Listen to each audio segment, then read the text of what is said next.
तो दोस्तों आज मैं एक्सप्लेन करने वाला हूँ एक सुपर नेचुरल हॉरर मूवी को जिसका नाम है द क्राफ्ट। इस मूवी का एक पार्ट 2 भी है जो कि काफी बेहतरीन है। इनफैक्ट ये फिल्म भी काफी बढ़िया है। तो पार्ट 2 के लिए जल्दी से जल्दी वीडियो को लाइक कर दो। कम से कम 5000 लाइक्स करने हैं और मुझे लगता है कि आप जरूर कर दोगे। आज हर किसी को वीडियो को लाइक करना होगा, साथ ही साथ कमेंट कर दीजिए कम से कम 500 कमेंट। और मैं जानता हूं कि आपके लिए काम बहुत आसान है। इस मूवी को डायरेक्ट किया है एंड्रयू फ्लेमिंग ने और इस मूवी की IMDb रेटिंग है 6.4 स्टार्स आउट ऑफ 10 जो कि काफी अच्छी है। और दोस्तों मैंने हाल ही में एक्सप्लेन किया है एक बहुत ही बढ़िया रियल स्टोरी के ऊपर बेस्ड मूवी को जो कि एक फाउंड फुटेज हॉरर है। आपने अगर मिस कर दिया है जाकर देखना, उसका भी लिंक आपको नीचे ही डिस्क्रिप्शन में और पिन कमेंट में मिलेगा। तो चलिए अब बिना किसी देरी के चलते हैं सीधा वीडियो की तरफ।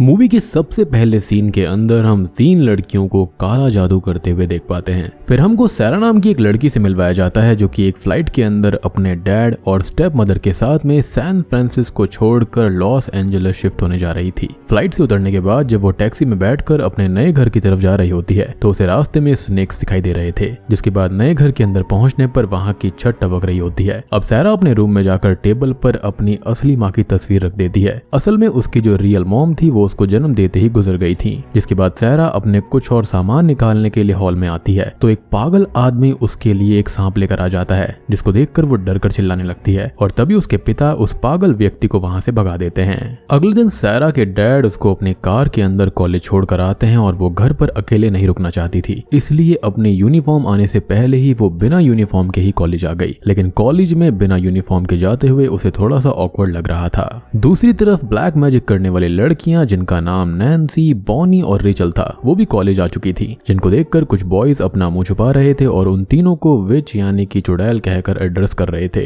अब अपने लॉकर के पास पहुंचने के बाद में बॉनी अपने कैलेंडर के अंदर देखकर बताती है कि आज के दिन उन्हें शायद अपनी 4th मेंबर मिलने वाली है। लेकिन नैन्सी जो कि उनके ग्रुप की हेड थी वो बॉनी की बातों पर ज्यादा ध्यान नहीं देती। जिसके बाद फ्रेंच क्लास के दौरान क्लास के बॉयज उनकी टीचर के साथ बदतमीजी कर रहे थे। तभी बॉनी सैरा को बिना छुए पेंसिल को उसके टिप पर बैलेंस और घुमाते हुए देख लेती है, जिसको देखकर वो काफी सरप्राइज्ड हो जाती है। यानी कि सैरा के पास यहाँ पर कुछ ना कुछ सुपरनैचुरल पावर्स थी। जिसके बाद सैरा उन तीनों के पास में जाकर बैठने के लिए पूछती है, लेकिन नैन्सी के अजीब लुक को देखकर वो वहां से चली जाती है। अब लैब क्लास खत्म होने के बाद में सैरा अकेले एक टेबल पर बैठी हुई थी। तभी क्रिस नाम का एक लड़का उसके पास आकर बैठ जाता है, जहाँ पर बातों ही बातों में सैरा उसको बता देती है कि कैसे उन 3 लड़कियों ने उसके साथ मीन बिहेव किया था। अब ये सुनने के बाद में क्रिस उसको उन तीनों से दूर रहने के लिए कहता है, क्योंकि वो तीनों ईस्ट विक की विचेस कहलाती हैं। साथ ही साथ वो उसे बॉनी के बारे में बोलता है कि उसकी पूरी बॉडी पर स्कार्स बड़े हुए हैं और उसकी बातों से ऐसा लग रहा था कि वो पहले नैन्सी को डेट कर चुका था और उस रिश्ते के अंदर उसका एक्सपीरियंस काफी खराब था। अब क्रिस वहां से जाते वक्त सैरा को अपनी फुटबॉल प्रैक्टिस पर आने के लिए भी इनवाइट कर देता है। जिसके बाद सैरा उसकी फुटबॉल प्रैक्टिस पर पहुंच जाती है, जहां पर वो तीनों लड़कियां या फिर विचेस भी उसके पास आती हैं। अब रेचल उससे बायोलॉजी लैब के बिहेवियर के लिए माफी मांगती है और थोड़े फॉर्मल इंट्रोडक्शन के बाद में वो तीनों सैरा को अपने साथ 5 फिंगर डिस्काउंट यानी कि फ्री शॉपिंग के लिए इनवाइट भी कर देती हैं। अब रास्ते में चलते चलते नैन्सी सैरा की कलाई के ऊपर पड़े हुए निशान को देख लेती है, जिससे हमको आइडिया मिल जाता है कि उसने खुद को खत्म करने की कोशिश करी थी। जिसके बाद वो तीनों सैरा के साथ एक शॉप पर पहुंच जाती हैं, जहां पर काले जादू यानी कि विच क्राफ्ट से जुड़ा हुआ सामान मिलता था। लेकिन वहां पर नैन्सी सैरा को एक किताब को चुपचाप उसके बैग में रखने के लिए मतलब की चोरी करने को कहती है। लेकिन तभी उस शॉप की ओनर जिसका नाम लिरियो था वो सैरा के पास आकर उसको देखकर ही बता देती है कि वो एक नेचुरल विच है और सैरा को मजबूरी के अंदर $20 देकर वो किताब खरीदनी पड़ती है। इसके बाद रास्ते में चलते हुए सैरा को वो सांप पकड़ा हुआ पागल आदमी फिर से मिल जाता है, जो कि सैरा के पीछे पड़ जाता है, जिसका ये तीनों विचेस अपनी पावर्स की मदद से एक्सीडेंट करा देती हैं और उसके बाद सैरा को वहां से लेकर भाग जाती हैं। वहां से दूर आने के बाद में अब बॉनी ये पक्का कर चुकी थी कि सैरा ही उनकी 4th मेंबर है। साथ ही में सैरा के शामिल होने से रेचल को भरोसा था कि मैनन उन्हें नोटिस करेंगे। उन विचेस के अकॉर्डिंग मैनन एक ऐसी एंटिटी थी जो कि गॉड से भी सुपीरियर थी। उनका ऐसा मानना था और वो सब विचेस मैनन की ही पूजा किया करती थी।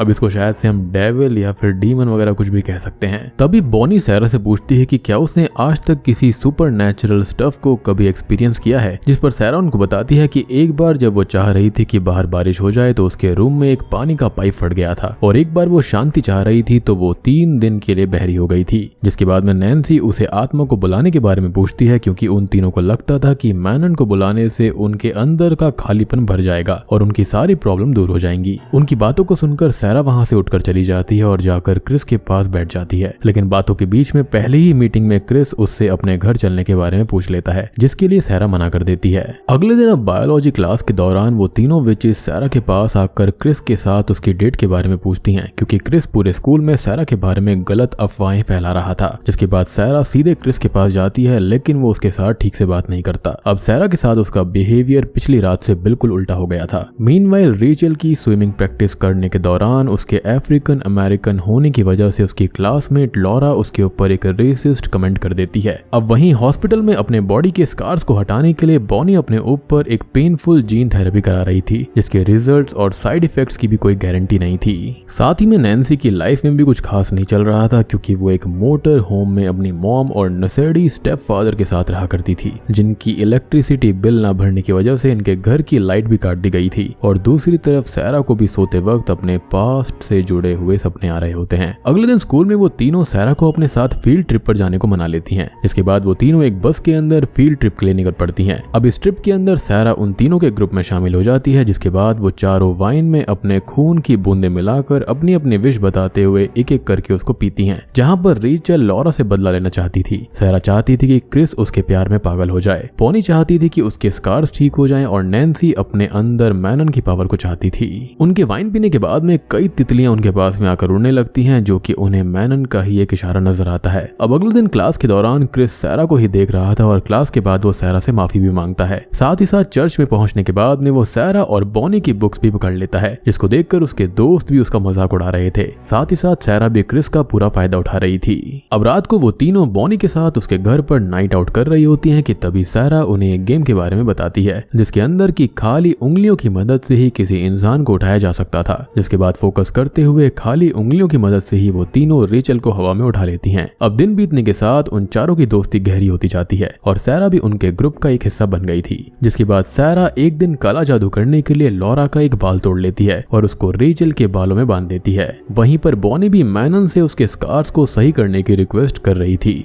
अब नेक्स्ट डे ब्लैक मैजिक की वजह से स्विमिंग करने के बाद में लॉरा के काफी बाल झड़ने शुरू हो गए थे, जिसको देखकर रेचल मन ही मन खुश हो रही थी। दूसरी तरफ हॉस्पिटल में बॉनी की सर्जरी भी सक्सेसफुल हो रही थी, जिसके बाद उसके स्कार्स मैजिकल तरह से ठीक हो जाते हैं। बॉनी की इतनी फास्ट रिकवरी को देखकर डॉक्टर भी काफी शॉक्ड हो गए थे। अब स्कार्स ठीक होने के बाद में बॉनी काफी खुले और अट्रैक्टिव कपड़े पहनकर कॉलेज आती है, जिसको देखकर क्लास के पॉपुलर बॉयज भी उससे बात करना चालू कर देते हैं। यानी कि सब कुछ बाहरी सुंदरता ही होती है। क्लास के बाद सैरा, रेचल और बॉनी तो काफी खुश थे, लेकिन विश ना पूरी होने की वजह से नैन्सी वहां से उठकर चली जाती है, क्योंकि वही एक थी जिसकी विश पूरी नहीं हुई थी, उसको पावर्स नहीं मिली थी। जिसके बाद रात को नैन्सी अपने घर पर पहुंचती है, जहां पर अचानक नैन्सी के स्टेप फादर उसकी माँ को पीटना शुरू कर देते हैं, जिस पर नैन्सी जोर से चिल्लाती है, जिससे कि उसके स्टेप फादर को हार्ट अटैक आ जाता है और एम्बुलेंस में उनकी डेथ हो जाती है। लेकिन उनकी मौत के तुरंत ही बाद एक इंश्योरेंस एजेंट नैन्सी के घर पर आकर ये बताता है कि उसके स्टेप फादर ने उनके नाम पर $1,75,000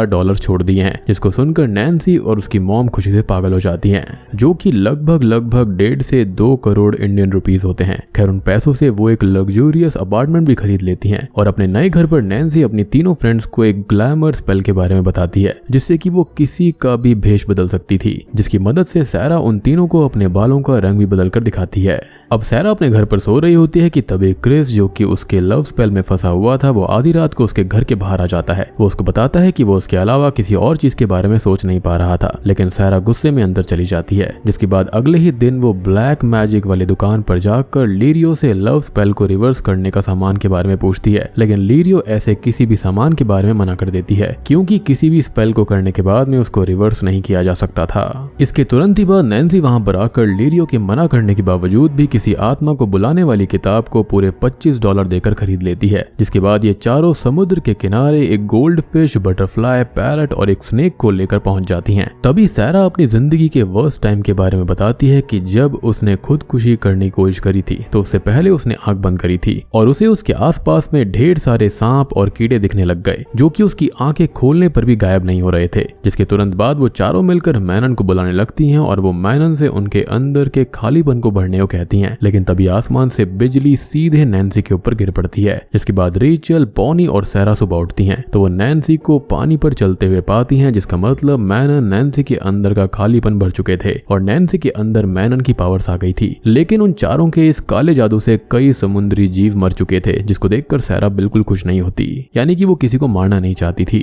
अब रात को वो चारों एक स्पोर्ट्स कार में बैठी हुई थी जिसको नैन्सी ड्राइव कर रही थी, जहां पर सैरा क्रिस को लेकर बिल्कुल खुश नहीं थी। साथ ही साथ वो उन तीनों को भी रुकने को कह रही थी, जिससे कि चीजों के बीच बैलेंस बना रहे, लेकिन वो तीनों उसकी बात पर ध्यान नहीं देती, बल्कि नैन्सी तो अपनी पावर से रेड ट्रैफिक लाइट्स को ग्रीन करती जा रही थी। अब अगले दिन कॉलेज में रेचल रोती हुई लॉरा को नोटिस करती है, जो कि लगातार गंजी होती जा रही थी, जिसको देखकर रेचल को भी कहीं ना कहीं बुरा लग रहा था, क्योंकि लॉरा इतनी बुरी नहीं थी और उसके साथ में इतना गंदा होना वो डिजर्व नहीं करती थी। वहीं दूसरी तरफ सैरा क्रिस से फोन पर बात कर रही होती है, जो कि उससे किसी भी हालत में बस मिलना चाहता था। सैरा उसको अगली रात को डिनर पर मिलने के लिए तैयार हो जाती है। अब सैरा बीच रास्ते में एक कार में क्रिस के साथ बैठी हुई थी, लेकिन क्रिस सैरा को लेकर इतना दीवाना हो चुका था कि वो उसके साथ जबरदस्ती करने की कोशिश करता है, लेकिन सैरा वहां से भाग जाती है और सीधे रेचल के घर पहुंच जाती है, जहां पर नैन्सी और बॉनी भी मौजूद थी। सैरा उनको बताती है कि क्रिस की आंखें बिल्कुल काली दिखाई दे रही थी, जैसे कि क्रिस वहां पर हो ही नहीं। इस बात को जानकर नैन्सी खुश हो जाती है और क्रिस के पास एक पार्टी में पहुंच जाती है, जहां पर उसे देखकर पार्टी में सभी हैरान हो जाते हैं, क्योंकि सभी को पता था कि वो एक विच है। तभी उसे पार्टी में क्रिस मिल जाता है, जिसे वो अकेले कमरे में ले जाती है और ग्लैमर स्पेल का यूज करके नैन्सी की शक्ल ले लेती है और क्रिस के साथ मेकआउट करने लग जाती है। लेकिन तभी वहां पर पहुंचकर सैरा उसको रोक लेती है, जिसके बाद नैन्सी की शक्ल देखकर क्रिस समझ जाता है कि नैन्सी सच में ही एक विच है। लेकिन तभी नैन्सी क्रिस को सारी सच्चाई बता देती है कि सैरा ने उसके ऊपर लव स्पेल किया था। लेकिन नैन्सी की ये बातें सुनकर क्रिस समझ जाता है कि नैन्सी सैरा से जेलस फील करती है। लेकिन क्रिस के मुंह से ये बात सुनकर नैन्सी गुस्से में पागल हो जाती है और क्रिस को खिड़की से नीचे फेंक देती है, जिससे कि मौके पर ही उसकी मौत हो जाती है। सैरा इस हादसे के बाद काफी डिस्टर्ब हो जाती है और वो अपने बेड पर लेटी हुई थी और क्रिस की मौत के लिए खुद को जिम्मेदार मान रही थी। उसके डैड उसको संभालने की कोशिश करते हैं, लेकिन वो थोड़ी देर अकेला रहना चाहती थी। अब अगले दिन वो नैन्सी की फोटो को निकाल कर धागे से बांध रही थी, जिससे कि वो नैन्सी को खुद को या दूसरों को नुकसान पहुंचाने से रोक पाए। बेसिकली वो उस पर काला जादू करना चाहती थी। जिसके बाद सैरा अब रात को अपने बेड पर लेटी ही हुई थी कि इतने में खिड़की से रेचल, बॉनी और नैन्सी विचेस के रूप में उसको परेशान करने आ जाती हैं। लेकिन तभी सैरा को पता चलता है कि वो खाली एक सपना देख रही थी। अगले दिन सैरा कॉलेज के टॉयलेट में जाकर बैठ जाती है, क्योंकि वो अकेला रहना चाहती थी। लेकिन इतने में वो तीनों विचेस उसको परेशान करने आ जाती हैं और सैरा की ग्रुप छोड़ने की बात पर वो उसको धमकी भी देती हैं कि अगर वो उनका ग्रुप छोड़ना ही चाहती है तो साथ ही साथ उनको ये कॉलेज, शहर या फिर ये प्लेनेट छोड़ना होगा, क्योंकि पुराने जमाने में जो विच अपना ग्रुप छोड़ती थी उसको मौत की सजा सुनाई जाती थी।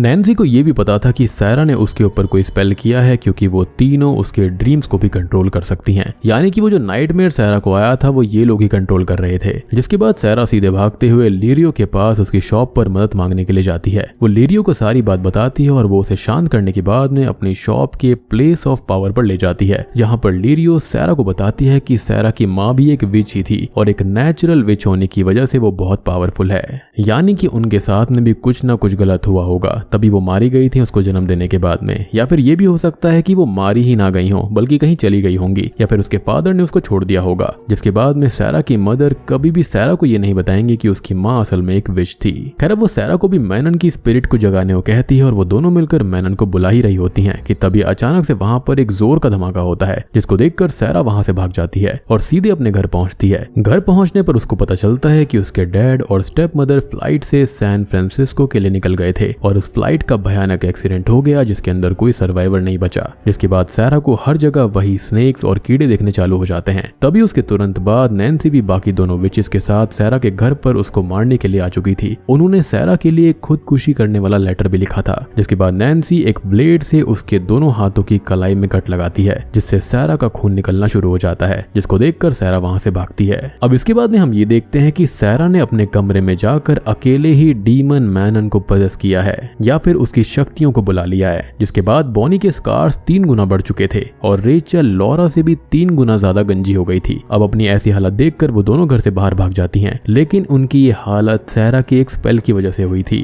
अब उन दोनों के भाग जाने के बाद नैन्सी अकेले ही सैरा के पास जाती है, लेकिन जैसे ही सैरा उसके सामने आती है तभी नैन्सी को भी हर जगह सांप और कीड़े दिखना शुरू हो जाते हैं। लेकिन इसके बाद नैन्सी सैरा से माफी मांगने लग जाती है, लेकिन जैसे ही सैरा मंत्र पढ़ना शुरू करती है वैसे ही वो सैरा पर दोबारा हमला कर देती है और इसी के साथ दोनों के बीच विच वाली फाइट शुरू हो जाती है, जिसके अंदर सैरा जीत जाती है क्योंकि वो ज्यादा ताकतवर थी। जिसके बाद अगली सुबह बॉनी और रेचल भी सैरा से माफी मांगने आ जाती हैं। साथ ही में उन्हें शक था कि सैरा के पास अब भी मैनन की पावर्स हैं, लेकिन अपनी आंखों से ही पेड़ की टहनी गिराकर सैरा उनको क्लियर कर देती है कि अब भी उसके पास मैनन की पावर्स मौजूद हैं। साथ ही साथ ये पता चलता है कि सैरा के पिता बिल्कुल सही सलामत हैं। उनके एक्सीडेंट की न्यूज भी विचेस के द्वारा की गई एक ग्लैमर स्पेल थी। और बात करें नैन्सी के बारे में तो नैन्सी पागल हो चुकी थी और उसको पागल खाने में भर्ती कर दिया गया था, और शायद से अब वो 3 गुना ज्यादा पागल हो गई होगी, क्योंकि सैरा ने जो स्पेल चलाया था उसके अंदर हर चीज 3 गुना होने वाली थी। और